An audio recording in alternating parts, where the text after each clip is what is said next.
As I mentioned, there was a reference to cyber both yesterday, or rather day before yesterday. But I have no doubt whatsoever in my mind, having been in the business of security for the last 50 years, that the cyber threat will be one of the most significant challenges that nations will face in the 21st century.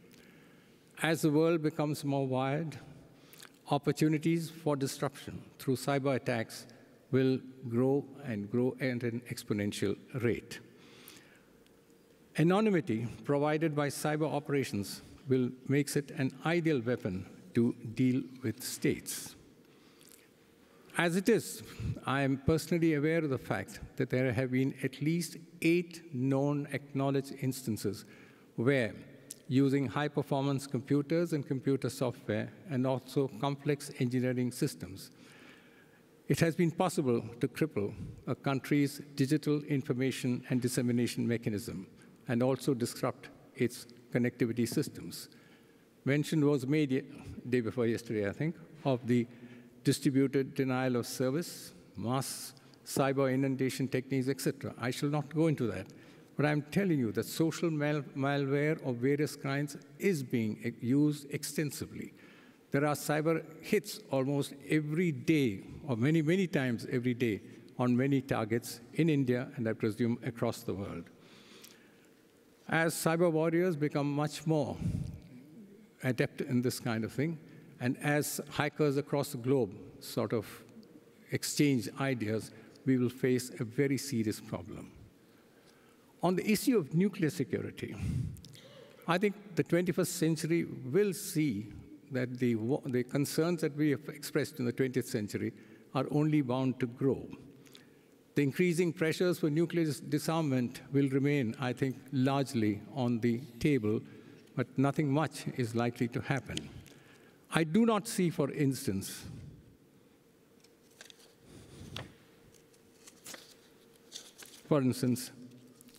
opportunities for the delegitimization of nuclear weapons taking place, reduction in existing nuclear weapons stockpiles, de-alerting of nuclear weapons to prevent unintentional or accidental use of nuclear weapons, or securing all valuable material and improving the security and accountability of nuclear material.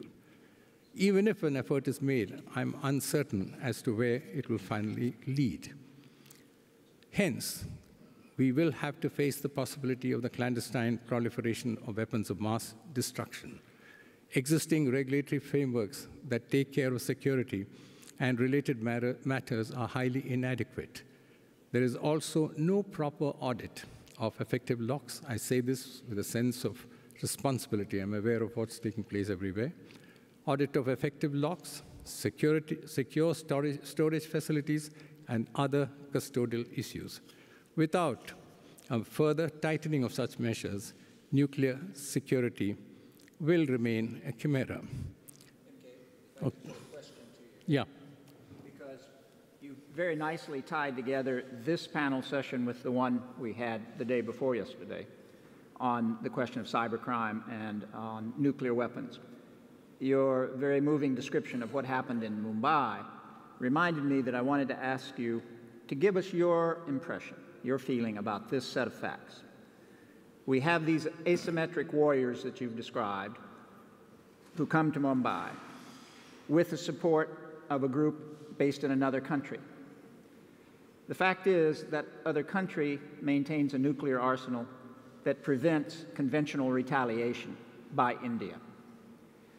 In the case of this nuclear sanctuary, in the case of cyber attacks coming from other countries that you can't really identify in many ways, what will a national government like India do if the international community continues to fail to regulate nuclear activity that backs up an asymmetric guerrilla threat and cybercrime? What does a nation do to ensure its security in that circumstance? I think you're giving me more credit than I deserve, but I shall accept the challenge. This is our nightmare scenario.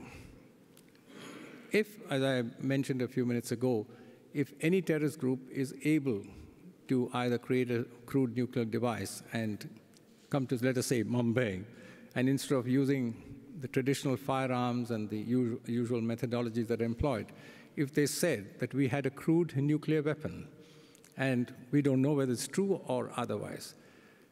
The fact of the matter is that between the two countries, India and Pakistan, we have our problems, we have our difficulties. But I think on nuclear issues, to some extent, if I might say so, there is a great deal of understanding. Our concern is not so much that the terrorists will be able to use an official channel to get at these weapons, as much as will there be somebody within the system who's capable of.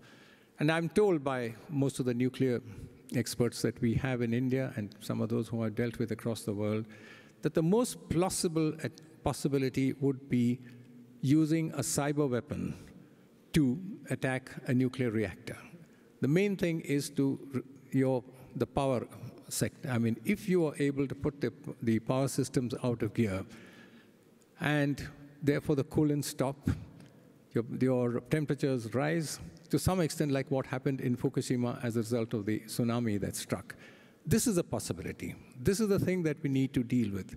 What we are really worried about is, are there people within the system? An attack by terrorists from outside on a nuclear core is always a possibility, but is deemed to be one of the most remote possibilities at the moment. Most of them are hardened to face up to it. You've heard of even a Boeing 747 can crash into a nuclear reactor and nothing much may happen. This is true. I've been inside the core myself. It's true. But this is the point. There are systems which need to be kept all the time going. If you have a way, and I think the cyber weapon is the most one. Therefore, the point really is, how do we know whether a terrorist has got a nuclear weapon in hand and threatens? At the moment, it remains a remote possibility. But once there is what I would call a boast or a major issue, we will need to be clear what we need to. India and Pakistan, as I said, irrespective of what may be the degree of confrontation that we have, I think we have certain protocols in this regard. But there's always the possibility of somebody within the system who is not part of them. So that, I think, would be the scenario. So having said that, I had a couple of threat scenarios which I don't think I need to repeat that. But as I said, the real threat, and for India, it's a very major issue. The Bhopal gas tragedy, which was not a terrorist attack, but was a man-made one in some ways. The same thing using a cyber weapon could be. If the radioactive gases are let loose into the atmosphere, there is. As it is, we had in a place called Kudankulam in down south, a test drill as to what would happen, and it has created such a panic that there's a major campaign against the nuclear reactor that has been in progress for now a few years. I think they want it to be shut down. So that's the kind of concern, creating panic, creating a threat scenario that will lead to widespread panic.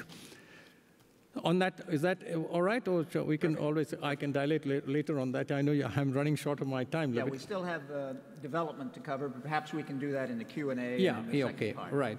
I'll just mention a few words about what I think.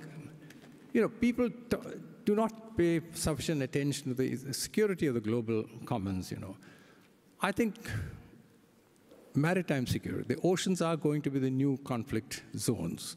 And now with these extended economic zones and sovereignty issues, etc., alongside piracy, I think this is a matter which is not, even many of the Indian Ocean countries, I think this is true to some extent also the Pacific Ocean countries, this issue has not really been taken up. And I think it's just for the members of this audience, I think it's an important issue that we need to do. There was a reference to mass migration. I think this is the specter that's going to haunt many countries. Mass migrations. We in India are petrified at this. We had 1 million and plus refugees which came in from what was then East Bengal into India. And we have faced partitions and others previously. But experts tell us that this is going to be the greatest threat in the 21st century, whether it's due to pandemics, whether it's due to climate change, whether it's due to any number of other food and other issues. No nation, I think, is fully prepared to accept 1 million plus refugees, mass migrations across countries and across continents. outer space. I think this is another matter, the militarization of outer space. There are pious words being talked about keeping outer space free. I think already there are at least 6 nations who have the capacity to militarize outer space. And by the middle of this century, experts believe that at least 10 to 12 would be in a position to so. So I will end here so as to keep to my commitment to Jim. What I really want to say is, and I think that's the most important thing, that emerging threats and challenges are likely to test the flexibility, the ingenuity, and the ability of governments worldwide. I think no nation can believe that it is outside this possibility. We are all aware that risk is always an unbidden guest in strategic affairs, particularly in strategic or security affairs. The element of risk is bound to increase as the century progresses. As was evident in the case of the Arab Spring or the Arab Revival or any other term, governments and authorities, including strategic analysts, display a great weakness when it comes to prediction and anticipation of events and analysis of risks. States, therefore, must need to build a capacity for such eventualities so as to deal with what is going to be a century with the maximum number of upheavals, something of the kind that we've never anticipated before. Thank you.